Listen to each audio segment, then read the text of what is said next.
Hello and welcome back to another episode of the Freelancers Tea Break, the short and sweet podcast for when you're making a brew. So this is a podcast for freelancers. If you're new around here, my name is Emma Cossey. I'm a coach for freelancers and I very much specialise on making it as easy as possible. I have ADHD myself, so everything I use is designed to be quite easy to slot into your week, not overwhelming or overstimulating.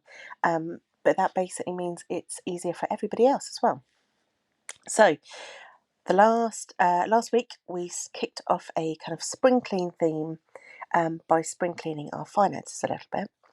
And this week I want to move on to emails. Now, I hate my inbox. I have a complicated relationship with it, as I'm sure a lot of you do too. I quite often tap on that app, opening up my email thinking, oh, what exciting thing's going to be in here, shiny new thing. And sometimes there is, but a lot of the time it's more things that I need to action or delete or archive or deal with.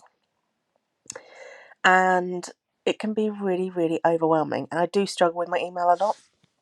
But there are certain things I put in place to make it easier. And I'm going to share them with you. And even if you only try out one, I think you're going to see a big difference.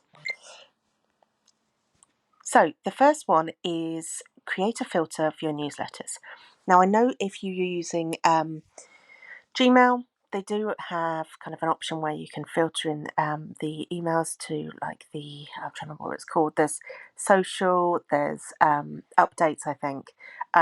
They do have that, but I personally, when I go into my inbox, just like to see the most important emails at the top. So I found on TikTok a really good tutorial, which I'll try and put the links in the show notes, for how to create this filter, which is essentially creating a filter where if unsubscribe is in the body of the email, then that goes to another subfolder I have in my email. So it skips my inbox, it goes to that. It is actually automatically archived, but when I go into that subfolder, it's unread, so then I can read them. I found that so useful to take out all the kind of automated emails, and I then check them 2 or 3 times a day. But it means that when I go into my inbox, I know all those things are messages that are sent directly to me, or they're not basically sent through MailChimp, any of those things. So that they tend to be more urgent or personalised to me. So that made a big difference because it means when I do go into my inbox, I know what actually needs to be actioned rather than thinking, oh, I've got to go through all the newsletter stuff. So creating a filter for your newsletters is really worthwhile doing. The next one is an app called Chuck. Now, I think it's iPhone only, but there will be an alternative for this on the Android, I think. And essentially what it does is I can go in and it sorts everything by sender. So I can go in there and see I've had 30 emails from LinkedIn. Now I've already gone into LinkedIn, I've seen my notifications, so I can just in one go archive all of them or actually delete them. I'm trying to delete more because I'm very aware of the footprint, the digital footprint archiving does. So I know I can just delete those. And I also can see at a glance who I'm getting a lot of emails from, and if I'm not opening them, maybe that's an option to unsubscribe, so you can quite easily unsubscribe in the app, just tapping once rather than having to go through. And I just find when I have loads of emails in my inbox, that is the easiest way for me to get through a lot of them and get rid of a lot of them. So I think it's free for the basic version, and then you can upgrade it if you want to use some of the subfolders. So I do have the upgrade because I want to have the newsletter one in there. So just to recap, the first one is create a filter for newsletters. Second is try an app like Chuck. Third is add a frequently asked questions section to your email. So when people email you, I have like an autoresponder just to say, thank you, I've received your email. I'll come back to you within however long. And then I actually have on mine, if you're looking for coaching, there's more information here. If you're looking for a free Facebook community, come here, podcast.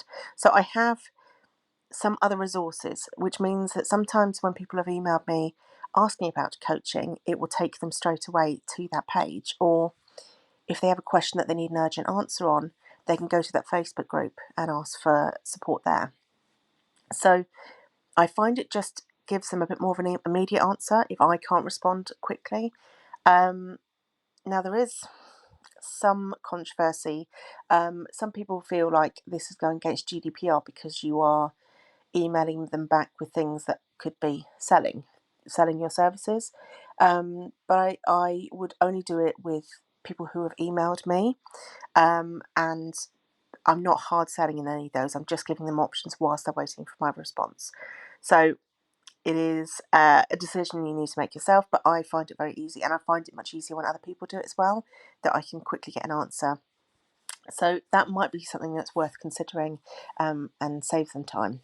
And also might lead to a sale that you might not have got anyway. So the next one is create time in your week to do your emails so in the Freelance Business Lounge, we have something called Inbox Zero, which is run by Georgina. She is fantastic in there. And she does a half an hour session on Mondays at 9:30, and we just blitz our inboxes basically.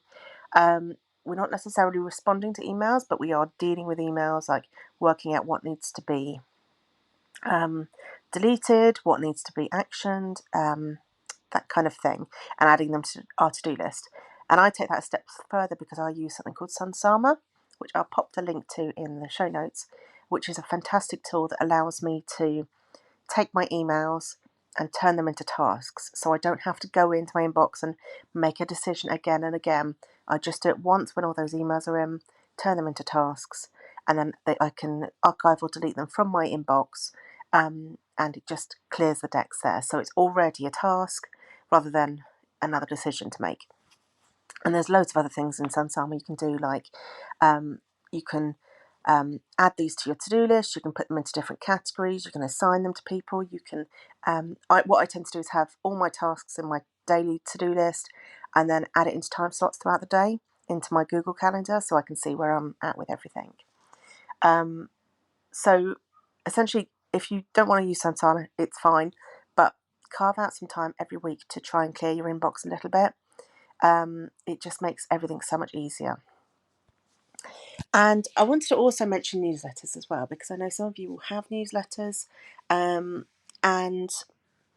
I know sometimes with people like MailerLite and MailChimp, they are changing up their membership sometimes in terms of how many people you can have on your list. So sometimes you need to go through and declutter that list. Now, if you're not sure how to do that, Liz Wilcox has a brilliant course on that in her membership. Again, I will pop the link in the show notes. So Liz Wilcox's membership, if you are thinking of doing newsletter, is, I would say, almost essential to join. It's $9 a month, so it's ridiculously cheap.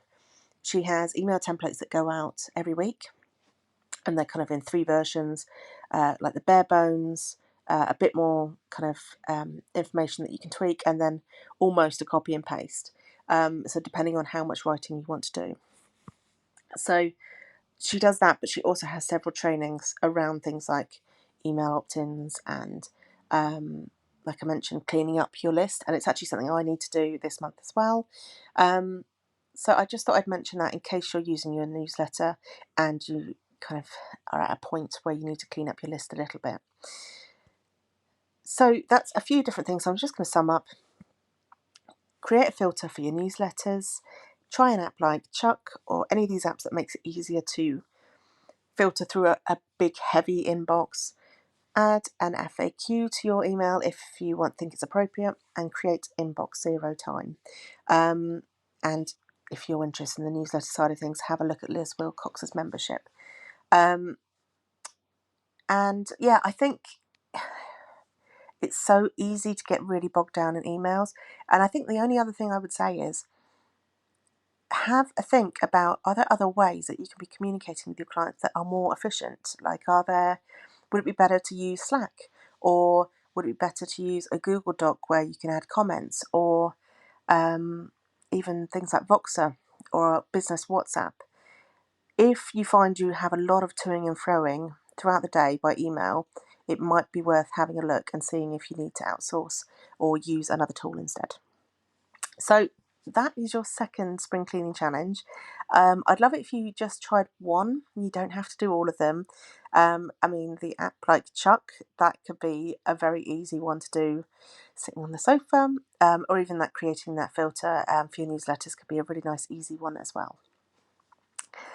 And come join me next week for the next one. I've also got a few guests coming up, which I might slot in around the spring cleaning one. I'm going to be recording a little bit later today with Mary, who's in my membership. She's going to chat about SEO, so that will be coming up very soon as well, because I know it might not be the sexiest topic, but actually it is vital as a freelancer to be on top of your SEO. So I would really recommend having a listen to that.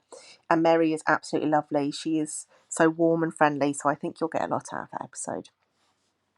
Right, I will chat to you in the next episode.